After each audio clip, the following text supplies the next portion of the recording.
What is up, y'all? G-Man Fishing, and in today's video, I'll be showing y'all the best lures. There's going to be like 6 or 7 lures.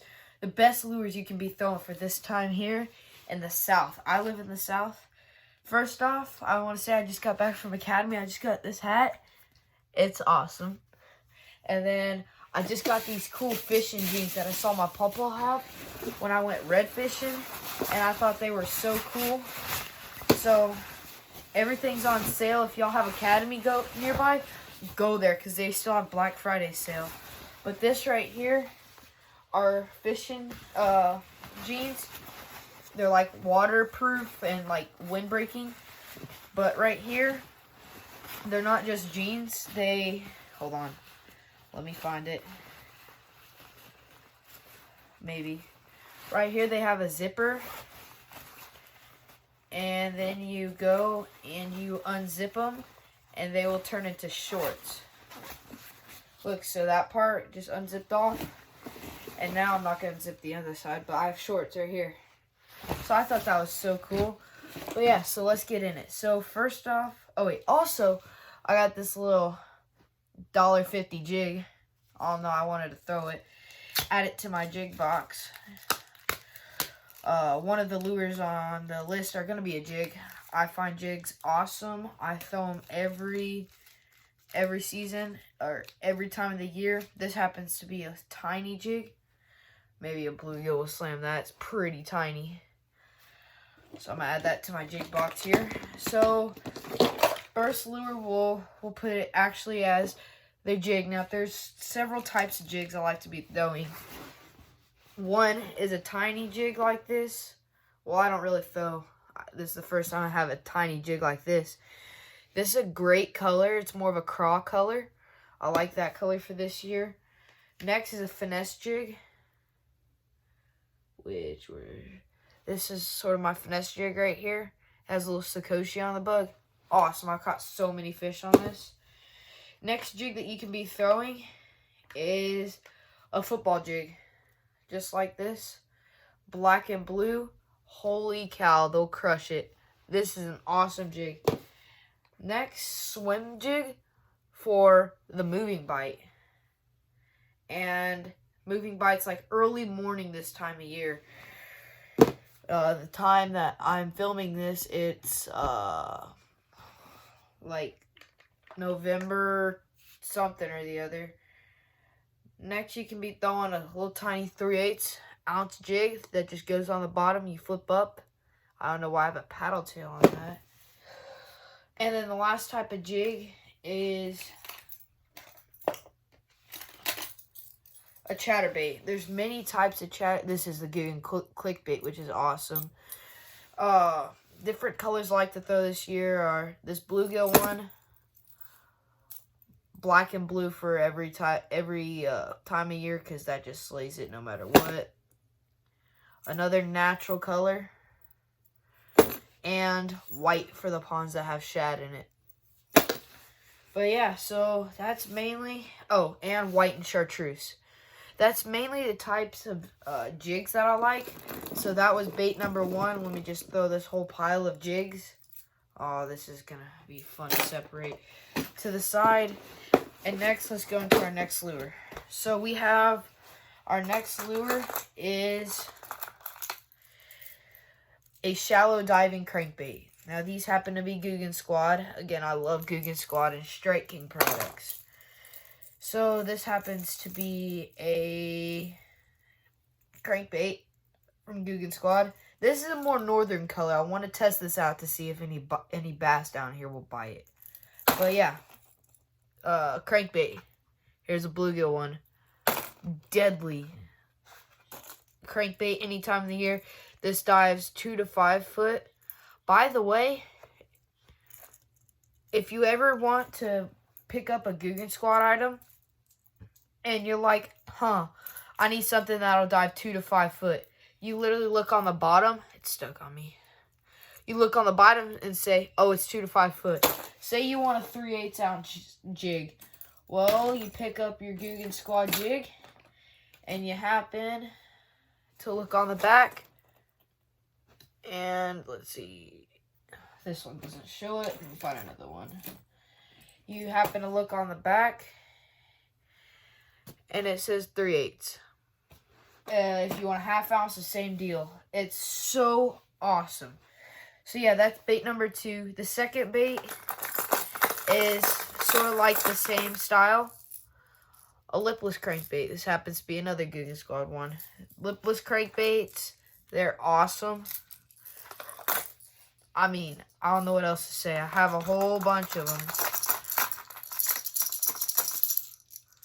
Boom. They just work so well this time of year.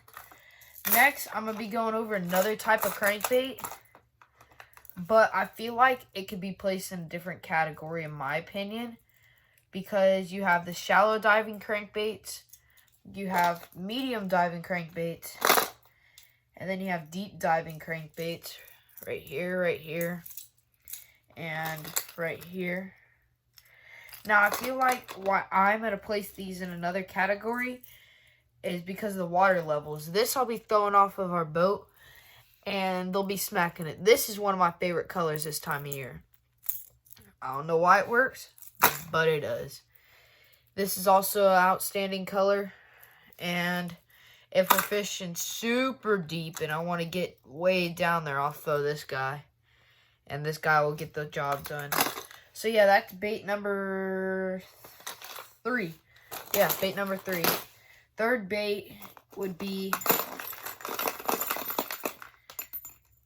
another type of jig, but I think it's not. A spinner bait. This is also a Googan Squad spinner bait besides the point. You can look on the back and it says 3/8 if my camera will focus. It says 3/8 if I want to pick up another one. This one says 3/8. These are both, if you had to have 2 spinner baits in your tackle box, and only 2, these 2 colors are it. Bluegill and shad. Work so well. Now in more of the summer, I'll be throwing this spinner bait, which is a half ounce spinner bait. It's pretty heavy. Has a gold blade and a silver blade. Awesome, awesome spinner bait. So yeah, what is that? 1, 2, 3, 4. That was bait number 4. Now we get into bait number 5, and it will actually be the swim bait. Now picking you up a nice swim bait is good, but picking you up a cheap swim bait is also good. It depends on where your budget's at. This is a Mike Bucca $15 swim bait, and I love it. I've caught so many fish. It swims so realistically in the water. Everything moves so well. It's so awesome. And another type of swim bait is also a soft plastic swim bait. Yeah, so we have a few of them here, and they work just so well. So that would be our 5th bait, I think, if I'm wrong. 1, 2, 3, 4, 5. Yeah, 5. 5th bait. My next bait, it's not going to be a hard bait or anything like that. It's actually going to be a soft plastic. So let me dig in my soft plastics. Our next bait is actually going to be the Senko. Any time of the year, Senko. This is in color June Bug. Yep. Love this Senko. Caught an 8-12 on it and a few just slays. I've caught big fish, small fish, medium fish, anywhere in between fish. So that would be our 6th bait is a Senko. Like, I have a whole bag full of just Senkos. Yes, that's how I like to do it. I don't know why. Here's more Senkos. Alright, that's our 1, 2, 3, 4, 5, 6 bait. Sorry, I'm not good. Our 2nd bait, or not our 2nd, our 7th bait, and I think we're only going to do 8. Our 7th bait is going to be a Ned rig bait. This happens to be a Googan Squad one, a rattling Ned. Now, I wish Googan Squad would come out with almost a Sakoshi bug with a rattle in it. Just saying. I know you can put a rattle in a Sakoshi bug, but these are rattling heads. If y'all could hear that, they rattle. These work awesome, but I feel like they need some appendages on them. That's what I feel like. So yeah, now that that's out of the way, we got one more bait. And I don't know why I didn't bring more of these. Where are all of them? Ah, they're in my room. I'm in San Antonio right now, and I live somewhere else. Next, I have, wish I had Bandito bugs, but that would be some type of craw. Now, these Excite baits you can find in mystery tackle boxes. By the way, love those things. These craws, these Excite craws, are so good. But my final bait, I would say, is a craw. If I had to use anything, I'd flip a craw. Or just cast around up shallow, looking for those bass that are sitting shallow. Now, this is just what I would pick. Some people might say go with a dart or go with Mondo worms or a swim bait like Saucy Swimmers or something like, or Zoom speed worms. But these are my 8 picks. So yeah, if you liked today's video, please like and subscribe, and I'll catch you on the next one. Bye.